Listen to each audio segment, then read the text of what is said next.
Smartphone security tips by myself, Tom Kreuzer. We'll first go over a little club agenda items, and then we'll get to the main topic.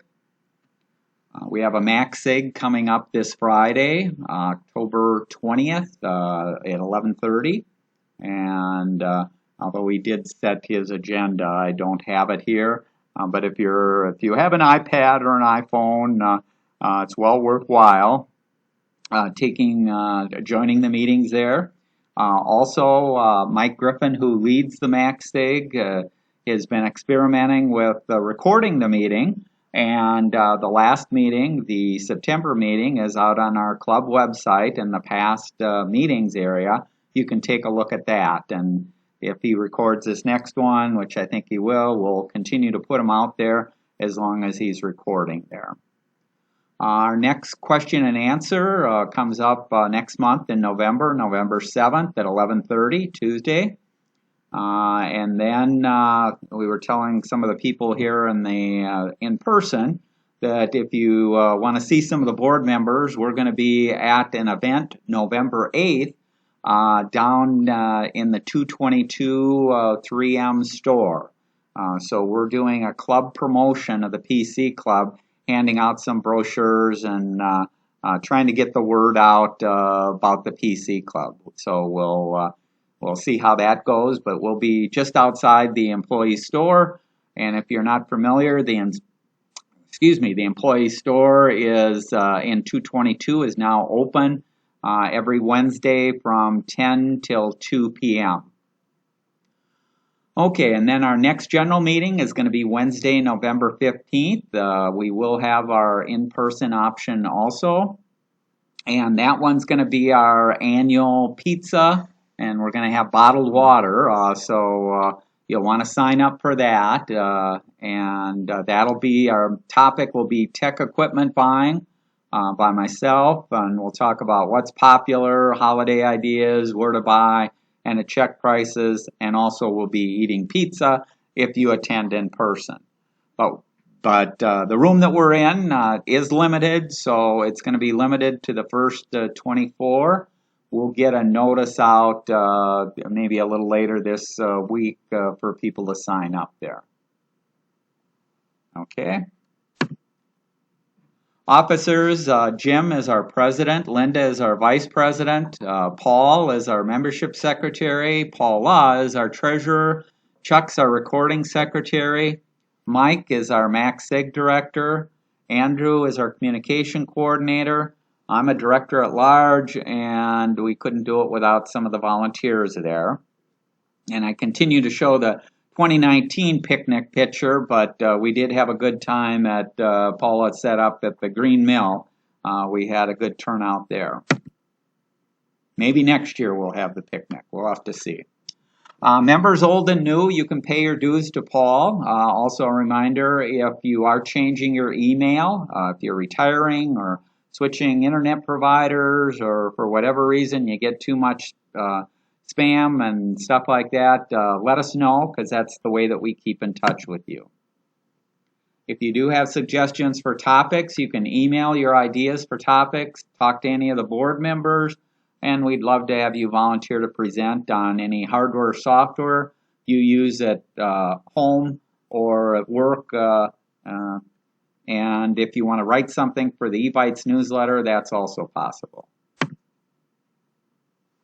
Website, we put the past meeting slides and handouts, our past recording, deals section, our monthly eBytes newsletter, and a link to the site is always sent in the current email there. Okay, let's get to our main topic, which is smartphone security and tips. By myself, Tom Kreuzer. We'll talk a little bit about phone setup, backup, passwords, and what to do when you lose or your phone is stolen. One thing I'm going to do here, I think I still have my video on, so I'm going to turn my video off just so it may give a little better bandwidth there. So I'm going to turn off my video. Okay. And I'll turn my video back on after we're done with the presentation, but for the time being, we just need the presentation. Okay, Smartphone security tips. Each day, 200,000 devices are lost, stolen, or damaged.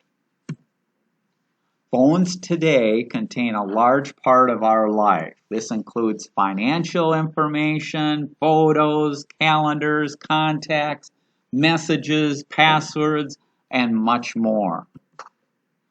Just like we would protect our wallet, it's very important to protect your phone for peace of mind that your data will not end up in the hands of those who could use it to do you harm. Whether you become a victim of a phone hacker, a virus, you lose your phone, or it just stops working. You can drop your phone and bang, things stop working there. There's a lot at stake should your phone data get compromised. Today's phones offer many ways to protect you if you use them right. The most likely cause of a security failure is simply a failure on your behalf to secure your stuff or your phone. You, and I'm pointing to everybody in the room today, you are the weakest link.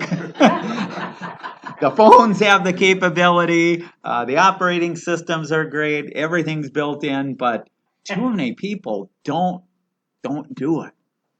Okay, so before we get into some of the settings to change, one of the things I did is certainly, since we're talking about checking settings or maybe making some changes, is you have to go into the operating system, into the settings there. And what I found out, certainly over the last years, it's becoming harder and harder for people to find out where to change things in the phone settings. So we'll first talk a little bit about that. With the variety of phones and operating systems, versions that we have today, it can be hard to find where to change one of the hundreds of settings your phone has. So what I'm recommending is use the settings search function because it can save you a ton of time. Now, whether you're on an Apple iPhone or an Android phone, first thing when you go into settings, you'll see a spyglass, a little spyglass there. You can click on that to search. Now, if you're adventurous and you think you may know where it is, yeah, you could try going down one or two menus to see if you can find where it is. But if you really want to save yourself time, click on the spyglass when searching for where things are. And this is exacerbated by the articles and the tips that you see out on the internet. They're all giving you directions on what to change and where the settings are located, but they're only as accurate as the model of phone the person had, the operating system version that the person had. So in many cases, it's moved, it's under a different menu item under settings, and so they're difficult to find. So searching is really the way to go. So I recommend when you're looking to make a change, go right into the search function and use that most of the time. Now, having said that, you'll see on my slides I do talk about some of the places in the settings where you can go. But again, if you can't find it right away, do the search and you'll find it that way. Okay, so now that you're going to be able to find the stuff in the settings, let's talk about some of the things you should either verify that it's set up or turn it on if it's not already turned on. I mentioned here that your screen must be locked when you are not using it or when it's turned on to prevent unauthorized access if lost or stolen. And this is a statistic which absolutely flabbergasted me because this is the most recent statistic. As of 2018, only 50% of the people use a phone lock. And I can validate that because I do help quite a number of people, and the first thing when they hand me their phone, I'm kind of saying, well, you have to unlock it, and they go, it's not locked, and I go, holy, again, treat it like a wallet or a wallet full of money. You wouldn't hand somebody a wallet full of money or not have it protected in some way. So if you're part of the 50% of the people that don't use a phone lock, you must change it. And to change it, you can go into Android, settings, lock screen. For Apple, it's settings, touch ID, or passcode, and passcode.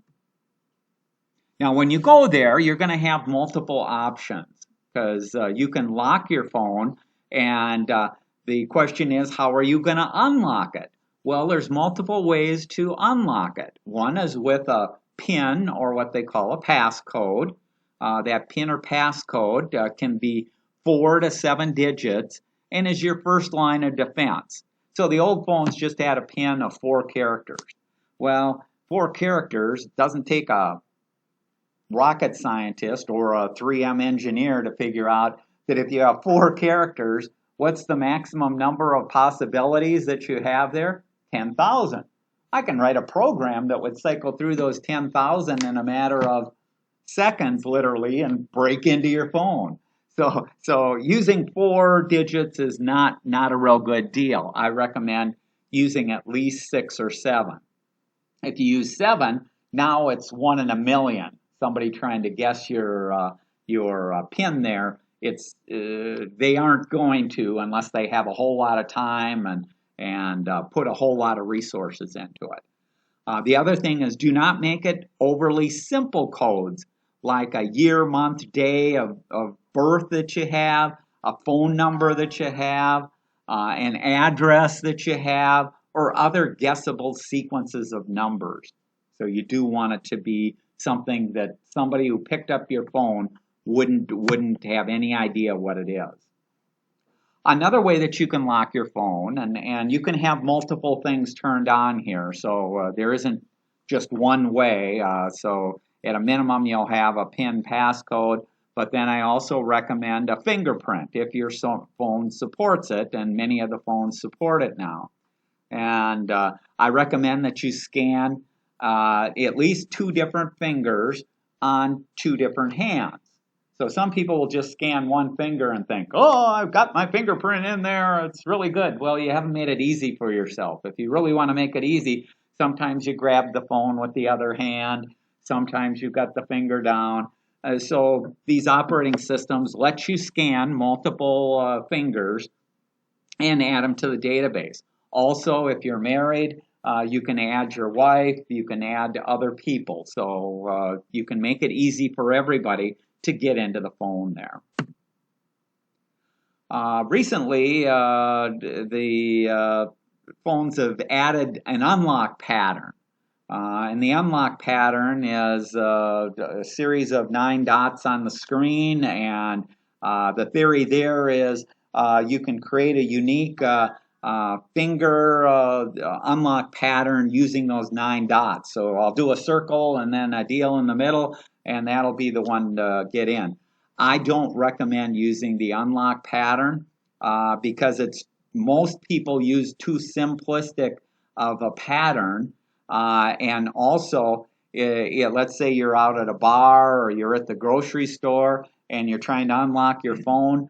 It's easy for somebody to see exactly what you did. Oh, you put a Z in there. Oh, that was a tough gesture there for me to see what you're doing. So it's pretty easy to recreate unlock patterns there. Another way that you can lock it on a lot of phones is with Face ID. I don't recommend it. To me, the fingerprint is more secure than the Face ID, but certainly Face ID is better than the unlock pattern and the PIN code. So if you're currently using Face ID, that's okay there. But consider what you want there and how secure you want it.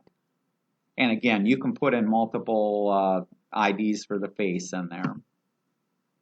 And then the last option usually that you see is passwords. And a password similar to passwords that you use in other sites.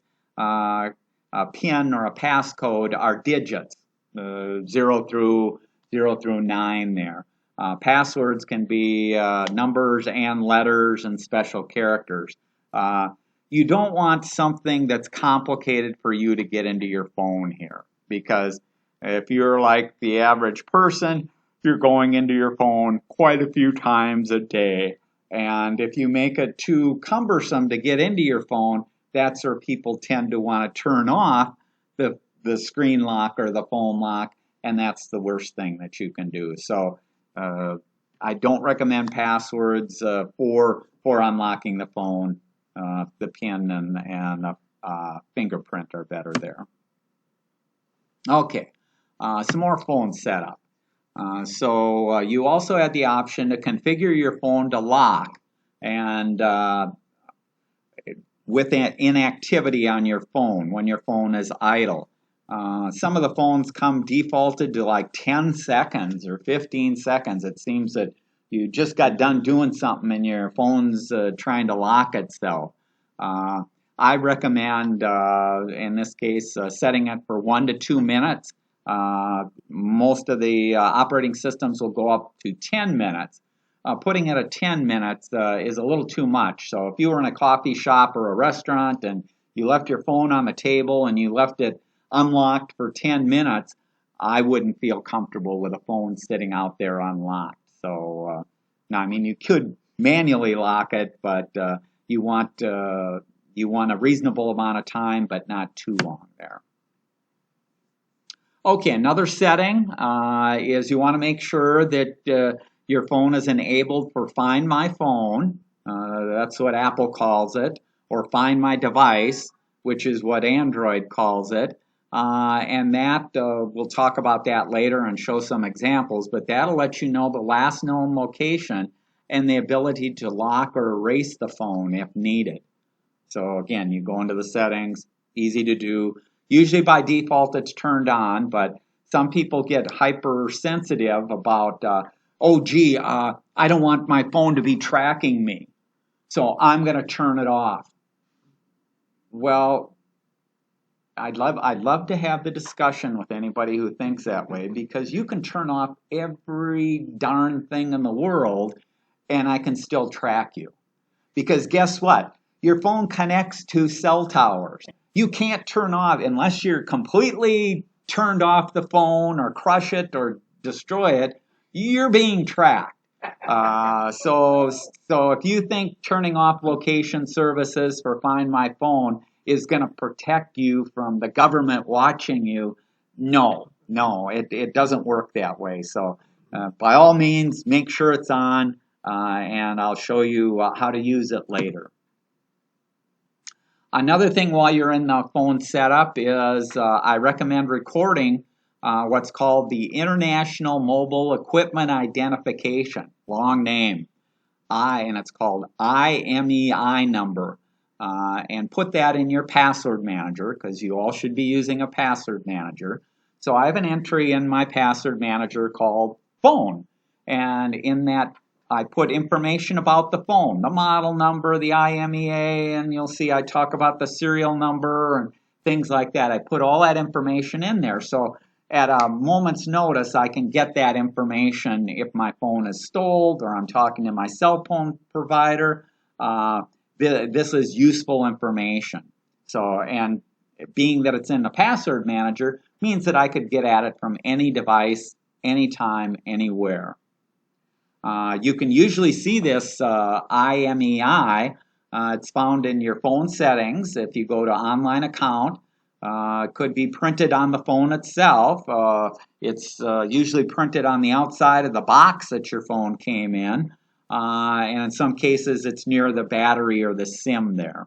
And I mentioned here, also record the serial number of the phone in your password manager, because as you'll see later, if you're trying to get your phone back from somebody who might have stolen it, having the IMEI and the serial number will definitely convince anybody that that's your phone. It's not somebody else's.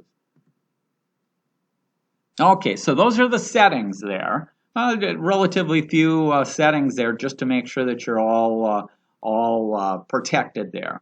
The other way to be protected, and we always talk about this, is backup. And I could have repeated this about 10 times. Backup, backup, backup, backup.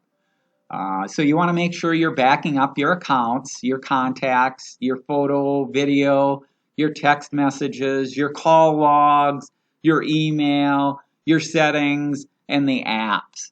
And I recommend backing up to one or more cloud services. And we'll talk a little bit about that in a minute. Backup allows you to restore the information should your phone be lost, stolen. So it's more than most people aren't going to have somebody steal their phone, but you could break it, you could accidentally delete information. So there's other ways that you'd lose your data. So you do want to have it backed up, even if you're not that concerned with somebody stealing it. And it's even good for setting up a new phone there. And these are the most popular cloud services for backup. If you have iPhone, it's already being backed up, or by default, it was turned on to back up to the Apple iCloud. You get 5 gigabytes of free space, and then if you need more, then you pay 99 cents a month for 50 gigabytes. Android phones, Google Drive is very popular. Google gives you 15 gigabytes for free, and then you pay $1.99 for 100 gigabytes. If you have a Samsung phone, Samsung also has an option to back up, and they give you 5 gigabytes for free, and by default, it's set up to backup. So in my case, I just got a new Samsung phone. I'm backing it up both to the Samsung cloud and to the Google Drive cloud. I've got it to both of them.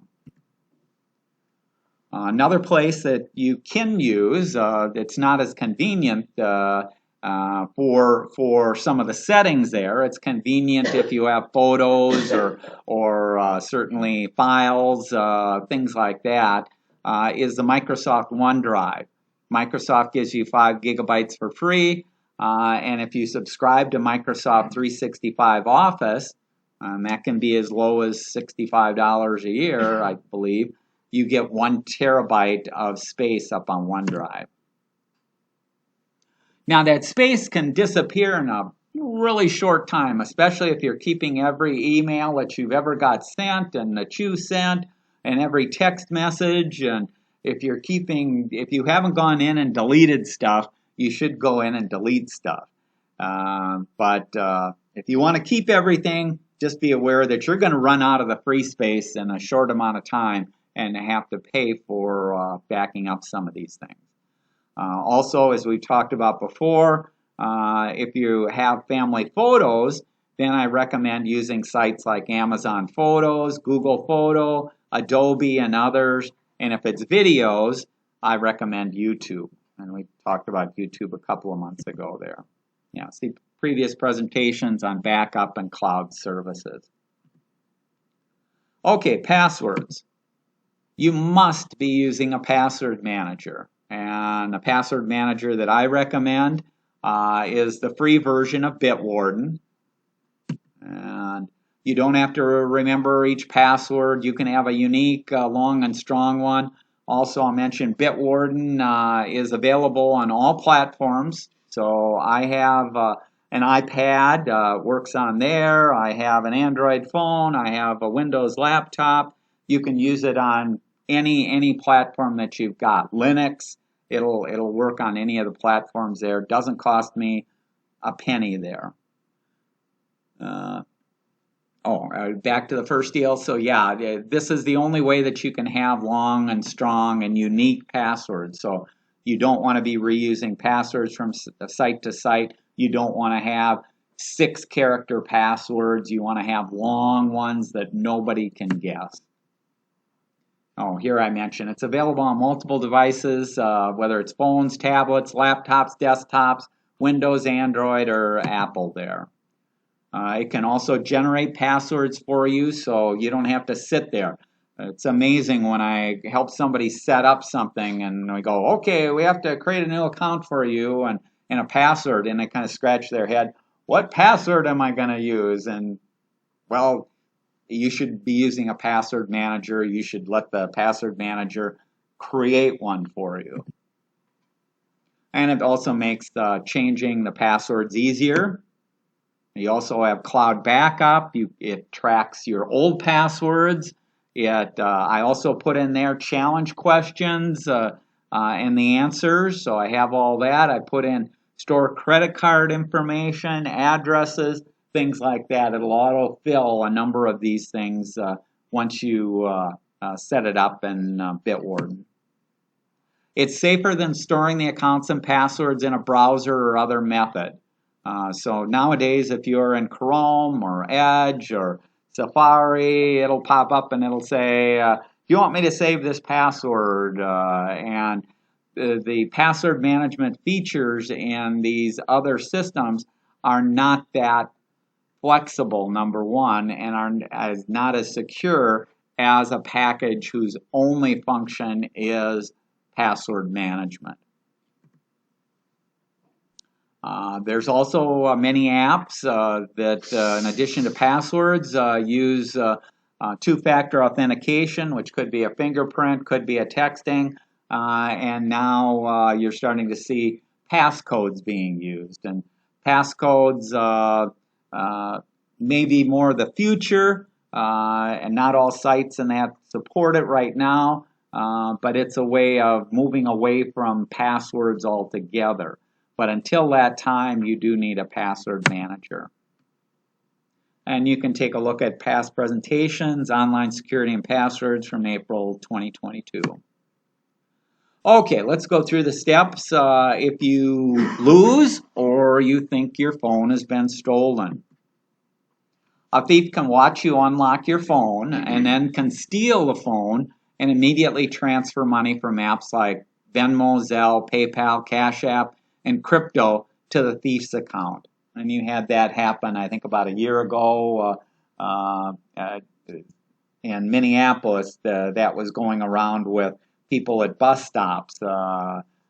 They'd see somebody glued to their phone, and they'd go up and force them to unlock the phone, and then they'd transfer the money, if they had it in any of these accounts, out of there immediately into theirs. And good luck trying to get your money back. You won't get your money back. So make sure these apps require additional passwords or fingerprint locks to unlock it. Some thieves, the really clever ones, and again, there aren't that many clever thieves around, but you may run into one. Some thieves may also attempt to change your password associated with your owner's Apple ID or Google account. And if they are successful, or you haven't locked down your account very well, they can change that and they can lock you out of your account. So you want to be very careful of that. This locks the owner out of their own phone. You can enable account restrictions to prevent your password from being changed. So you can go into Apple and you can go into Google account and you can set additional security there. These thefts usually happen in places where people tend to be inattentive when drinking too much or socializing at bars or at like a Twins or a Wild or any crowded place there. Self-defense, cover your screen in public and be aware of your surroundings. A lot of times thieves who steal a locked phone aren't necessarily trying to break into it to get at your cash apps there. They just want your phone to resell it, and they'll try and resell it as soon as possible before you have time to report that the phone has been stolen. So let's look at some steps that you can take if you suspect that your phone is lost or stolen. Number one, check that it isn't just misplaced by calling it first. So, if you're not sure if you left it at the last restaurant you were at or someplace, try calling it. Certainly if you do get through and the person finds it, you can decide how to reconnect to get it. But if you get no answer, it's not getting picked up, you can use the Apple Find My iPhone or the Google Find My Device or the Samsung Find My Mobile. And we'll talk about those in a little bit. You go to their website, you log in using your Apple credentials or your Google credentials, and you follow the instructions. If it is somewhere that you haven't been or appears to be on the move, somebody else has your phone and it may be stolen. Thieves usually turn off the phone immediately after stealing, so that the find site there will only show the last location when it was on, but that's still valuable information. It may be tempting to go and confront the supposed thief, but law enforcement agencies strongly advised against this. So even though you may be tracking it and you know it's down the street, you don't know what might be happening there if you try and confront them. If they have a gun or something like that, just because you located the person who has your phone doesn't mean that they're going to give it right back to you. So let's take a look at how this works here. Let's see, let me go here, go here. Yeah. What's that? I'll steal your phone and see if you can track. Okay, so you can go into Google and you can do a search for find, and you'll see the minute I start typing find my, you see iPhone, phone, device, you see all these different things. And each of them will kind of get you to the same place, so you can use any of them. But I know for Android, it's called Find My Device, and it's the Google website. I can click on the Google website here, and the Google website in this case will pop up here. I'm logged in, so it knows where I am here. And let's go here. Let me do this. Let's see if it can.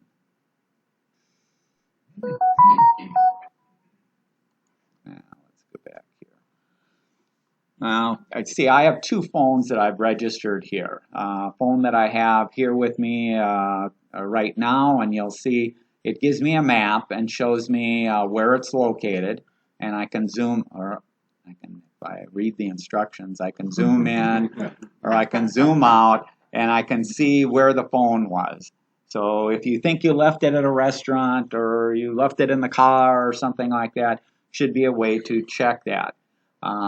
Once you've located it, it gives you some information. So this is what I have. I can do this. You'll see I click on this information button. It tells me my IMEI, because this is a unique number, unique all around the world. So that's the useful information there. Tells me my cell phone provider, in this case T-Mobile, tells me the battery. The battery is currently at 81%. The other things that it has here is I can play a sound. So let's click on that. And you can probably hear my phone ringing there. So let's stop it there. It'll ring for 5 minutes. So if you want to run around the house or check the garage or something like that, you can see if you can get there. And I've used it several times myself. I golf, and I've been out golfing, and when I golf, I don't like to have my phone in my pocket. So sometimes I'll take it out and I'll put it in my golf bag, or I put it on the golf cart and things like that. And then, you get home and all of a sudden you get that panic deal. Where's my phone? Where's my phone? And so this can be a handy thing there. So you can play the sound. The other thing, and we'll talk about these a little bit more on the slides, is you can do secure my device. This will lock it down. So I could click this, and this would stop anyone from doing anything on my phone right now. This is second there. They couldn't do anything. And so if you're not sure where it is, or it appears to be moving, the first thing that you may do is want to secure your device. If your device has been stolen and you know that you're not going to get it back, one of the things you can do is I can click on this erase my device, and that essentially does a factory reset. All of your accounts, all of your personal data is wiped off of the phone. So this is the Armageddon deal. If you know that you're never going to get your phone back, or you're cheating on your wife, and your wife has your phone, and you want to, and she's going to the lawyer. What do? Erase the phone as quick as possible. And let's go. Yeah. Let's see if this will find my other phone here. Now my other phone, well, we'll see if So we it don't. should say where it was last. Yeah. So this is where it last was seen 2 minutes ago. This is my house. If you want to go break in and steal this phone right now, you can go in and break in. This is in Highland Park there. So it's handy, and you'll see as many devices as you've registered will show up there. If you're familiar with Apple, Apple registers both their phones, their tablets, their wireless headset, AirTags. So you have a whole bunch of other things that you're going to see here that you're going to be able to find and identify. So it's a really handy feature to be able to locate things there. Okay. Yeah, that's what it looks like. I mentioned this, when you do the Find My Phone, one of the options is to lock your phone remotely using the Find feature. You can also leave anyone who finds your device a message or a phone number where you can be reached. So when I lock my phone, I can tell it, display this on the front deal. This is Tom's, call this number, or please return it to this address, or I can put a message on the phone that'll show up when you do a lock of your phone. And again, they don't have to open up your phone, they just turn it on and do anything, and that's what they're going to see. Oh, I guess I skipped too fast here. The last part here, if you're certain that you won't be getting your phone back, that's where you can do the remote erase and reset your phone and completely get rid of things. Now, this is where you better have backed up your stuff, because if you're going to buy a new phone or that, you're going to want to restore everything that you had set up. Okay, additional things that you can do when your phone has been lost or stolen. So it doesn't look like you're going to get it back, or the Find My the phone had been turned off. So when we went here, let me go back here. Where am I here? This will tell you the last time it pinged. So in this case, and it'll ping it again. That's what this is going through. It'll tell you the last time that it pinged it and found it. So this is accurate as of this second. It's located in this place.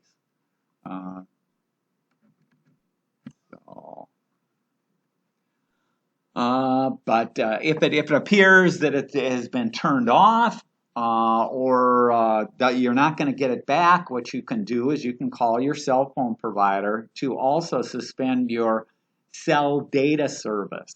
And that prevents unauthorized access to things like overseas calls. So one of the things, if you don't have your phone protected and somebody can get into it, they could rack up all kinds of overseas calls.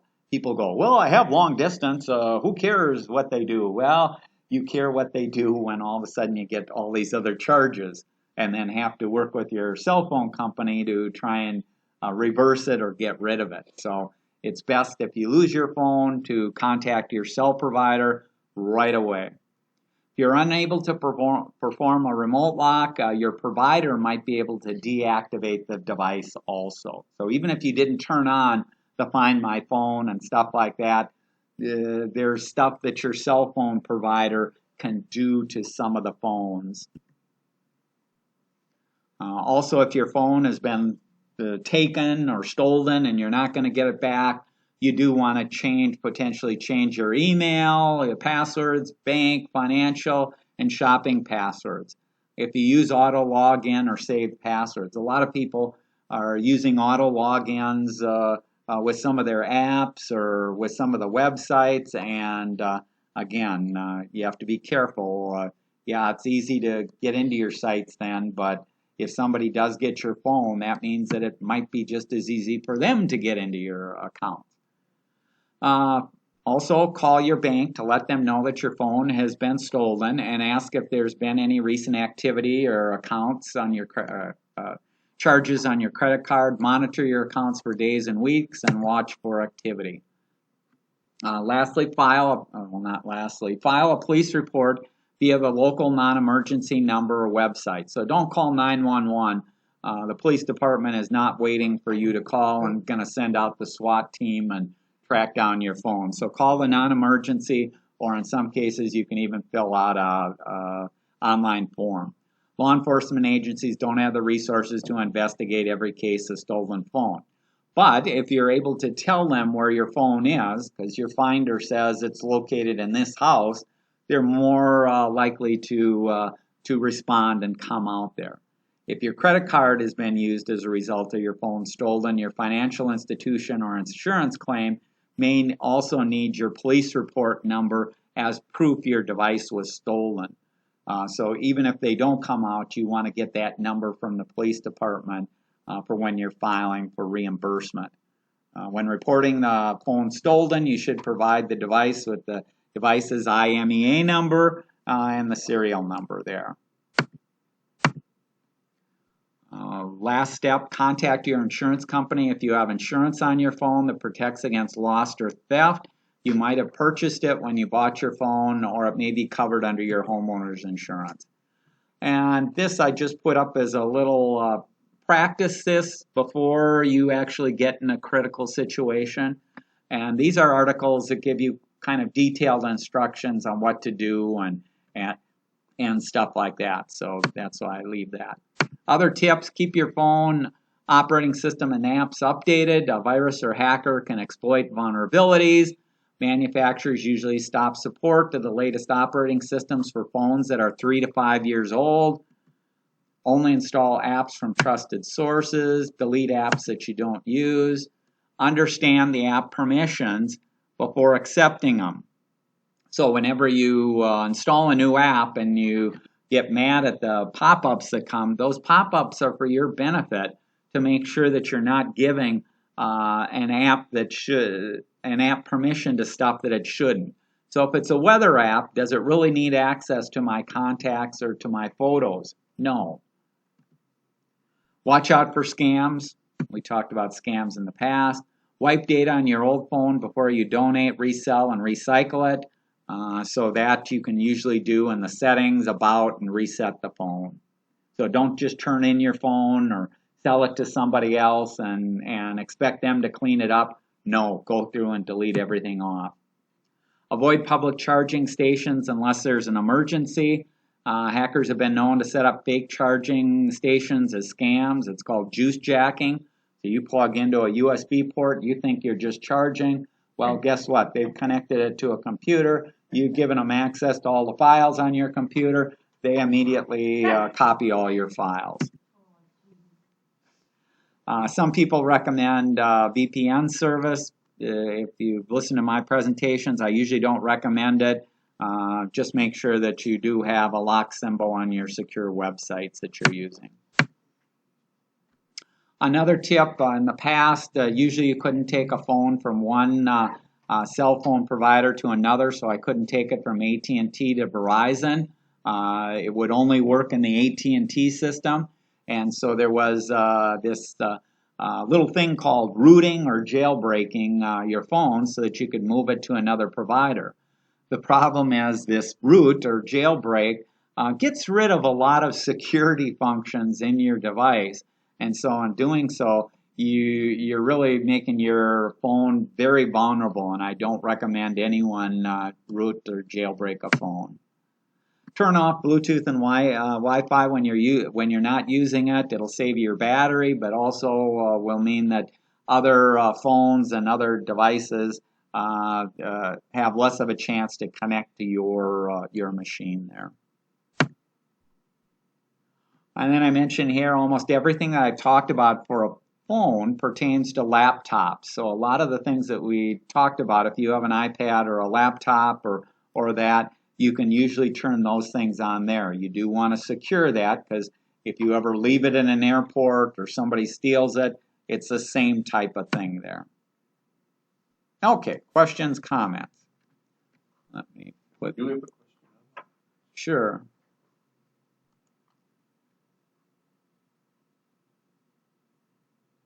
Let's go to the chat here.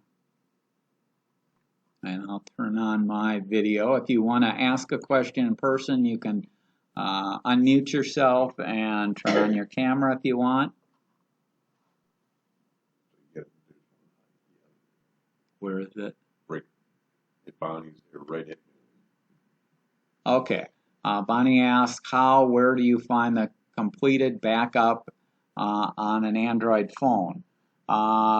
It's stored in multiple places because you have multiple types of files. So in general, the files themselves are, let's say it's your text messages. Those are not made to be like an email there. It's stored up on the Google Cloud, and you can restore it to another phone. You can't just go and look at information up there. So most of the apps and accounts and things like that are stored in a proprietary format that is really only useful for restoring your information on another device. It's not meant to be like a flash drive that you can copy things off of, because if you wanted to copy stuff, and let's say you had an Android device and now you go to another Android device, but it's a different operating system, all the files and the way stuff is stored is different, so it can't be set up that way.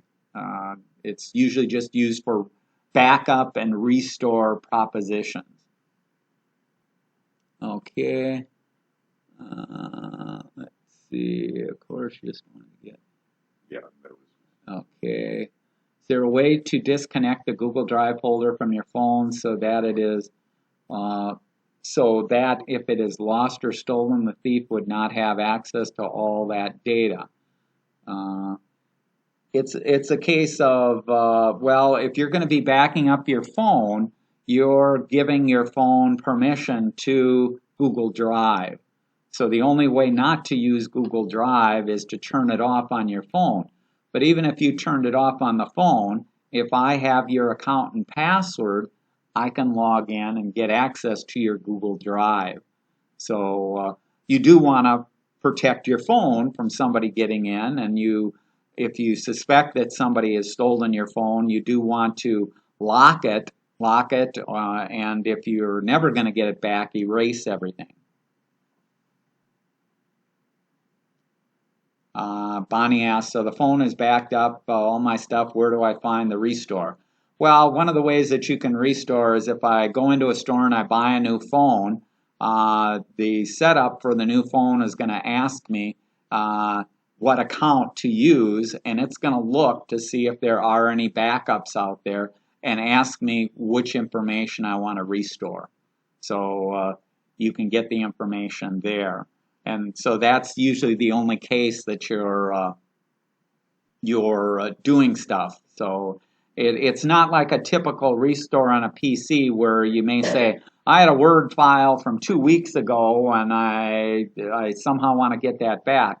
Well, no, if I had a contact on my phone and I deleted that contact off my phone, guess what? It's deleted in the backup. And so if I get a new phone and restore it, it doesn't have that person that I deleted. Otherwise, you'd have this nightmare of which data is current, which data isn't current, what do I have there?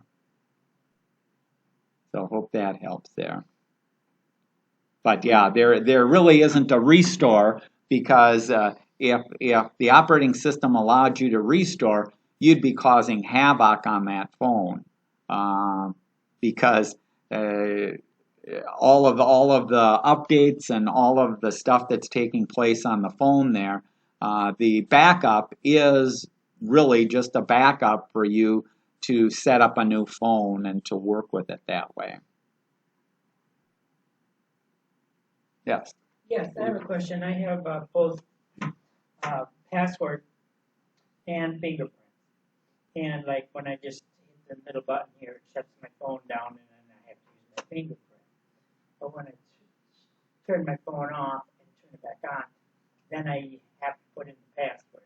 Is there a way to switch that around so that I would never have to put the password in first, but just always have the fingerprint, and then use the password as the backup? Or Some of the different operating systems work a little bit different there, but in general, and I'm not an expert on the iPhone, but in general on the Android and the iPhone is you can tell it what to use to log in.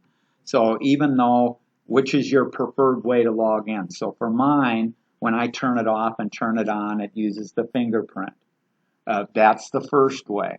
And then and you'll see when the fingerprint comes up, or it'll say scan fingerprint, I could click and I could use a PIN or a passcode if I, didn't have that. I have the Android, so I'm just wondering if I can switch that around, because I think it would be better safe-wise if I lost my phone, somebody turns it on, the first thing they had to do would be to use the fingerprint.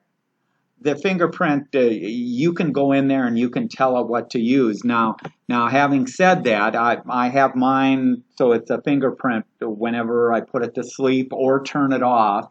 That's what it comes up as. However, Google, I don't know if it's about every 5 days or 6 days, will force me to put in a PIN. And that's just to protect, because the fingerprints aren't infallible there. There's ways to copy fingerprints and do things there.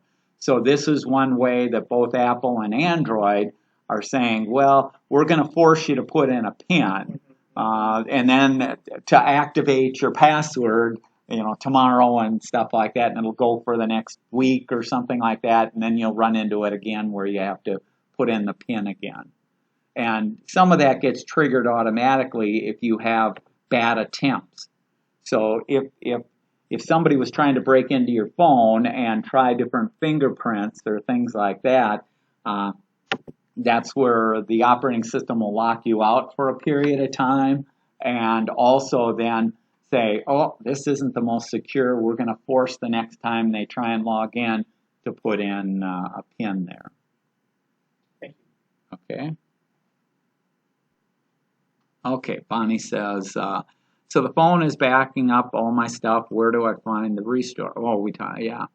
Just to make sure, if my phone is stolen, I use Find My Device and use Delete Everything. It deletes only what's on my phone and not from all my devices like Chromebook, etc. Yeah, it's only going to delete the device that you tell it to delete. And so, in a sense, what it's doing on the phone or tablet or whatever is it's doing a factory reset. And that would mean that all of your personal data, all of the apps that you had, all of that information would be wiped off of the device. And a person turning on the phone would immediately go to the phone setup, trying to set up the device. But nowadays, if you haven't run into it, let's say I lose my phone on the street. If I report the phone as stolen, my cell phone provider and Android is going to lock the phone, and nobody's going to be able to do anything with this phone in the future. They aren't going to be able to reset it, factory reset it, and do anything there. So you are protected that way too. In the old days, it used to be that you'd find a phone or steal somebody's phone, and at a minimum you could do a setup, put your own SIM card in there or stuff like that, and be up and running. Now, because of the IMEI, there's one device in the world that has that number. That's locked as the phone is stolen. And that's the way these things work for Apple devices and Android devices. So if you find an AirPod on the street and you think, I can use this AirPod, you can't, because if the person has registered it to their Apple account, the only device that it's going to work on is that person's devices. It won't work on anyone else's device. Same for AirTags and stuff like that. And Tom, on my phone, the Samsung, it's the IMEI number is in about phone. Yep. So it has the number for that, and also the IMEI for the SIM. Right.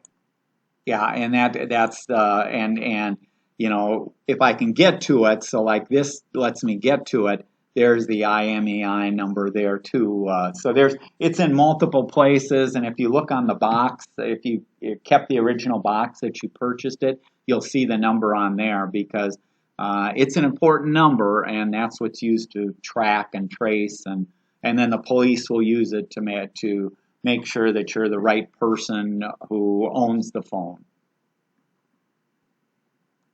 Okay. So is the SIM card number part of the backup info that's restored or available? SIM cards used to be fairly simple. A SIM card was a dumb static memory that you'd plug into your phone. Now you've probably heard of eSIMs, where you don't even have to have a SIM card. It's an electronic version of a SIM. And the SIM is basically, its function is to connect your phone to a cell phone provider, an AT&T, a T-Mobile, Consumer Cellular, whoever. So the SIM card contains virtually no information other than an ID that lets companies like T-Mobile or AT&T say, oh, today your phone is connected to AT&T. Now you're going to switch to T-Mobile. T-Mobile will give you a new SIM card with their number on, and it links your phone to T-Mobile. So that's usually the way it works there. Any other questions or comments? Tom? Yeah. This is on the phone, but on my laptop, I used to have the Norton security thing. And I've read that just Microsoft, their security is just as good. It comes with the computer. So I dropped that, but it still has the Norton Password Manager, which doesn't cost anything. So that's what I've been using recently. I guess, yeah, in general, any password manager is better than none. So you want a password manager that works for you. In the past, I recommended LastPass. LastPass was they had a free version level.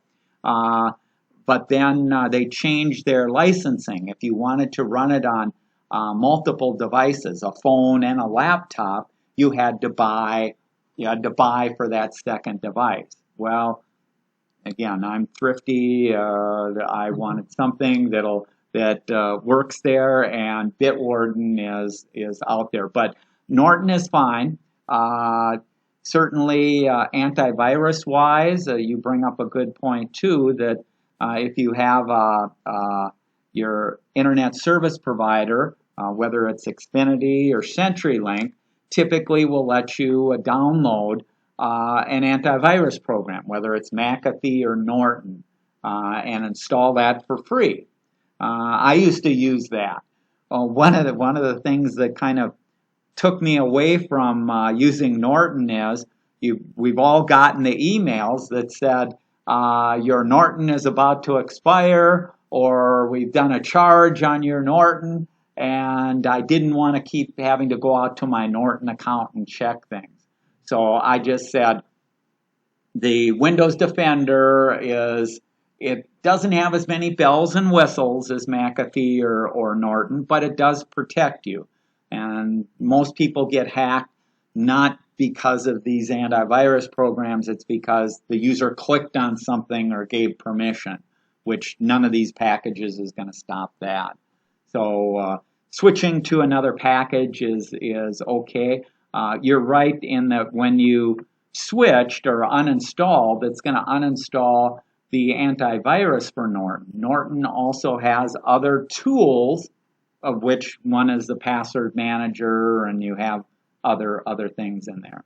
Now, a lot of these password managers have advanced features that you can purchase, and those advanced features are an example of that would be if you wanted to store wills or private documents out there, you could do that, and then they charge you for so much space in that. Bitwarden will let you send. If you're not familiar, I can send, if I have a friend who has Bitwarden and I have Bitwarden, I can send documents between myself and that friend through Bitwarden. And so it never leaves, and it's encrypted and 100% safe there of anything. So there are features and functions that a lot of people aren't aware of or don't use in these different packages. But any package is going to be better than none at all. The browsers that I mentioned earlier, typically those don't move from device to device. So yes, it works fine when I'm on my laptop, but now I go to my iPhone and I'm on my iPhone. Well, how do I get access to my passwords there? And so you run into things like that. Yes, Ken. I have LastPass and I paid for it. And they are getting ready towards the end of the year to go to passkeys.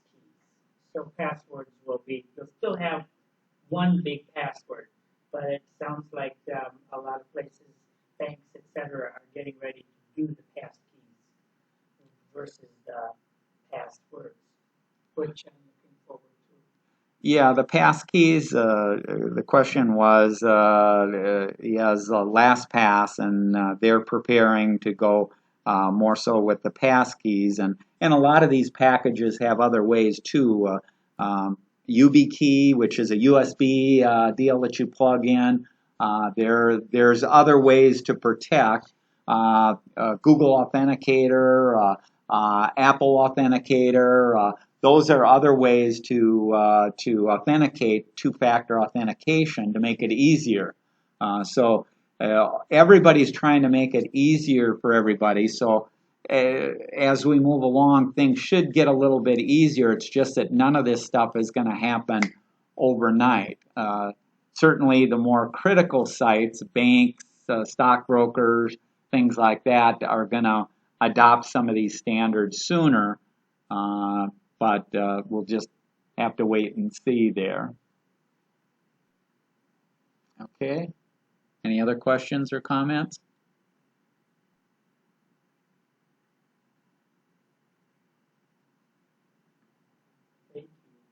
Okay, well, I guess Bonnie's typing. We'll let Bonnie close this out. Yeah. Take us home, Bonnie. Take us home.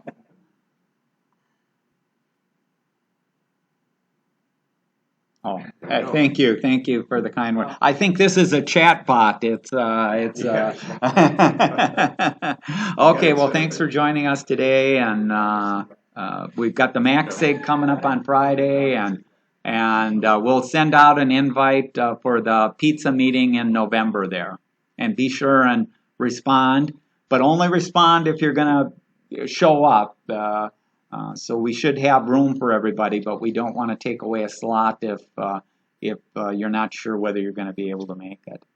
And if we do have more than 24, we'll see if somehow we couldn't squeeze. Do an overflow room next door. Yeah, we may have an overflow room. So, but the sooner we know, and then that also helps us with ordering the pizzas and things like that, and cookies. No raisin cookies.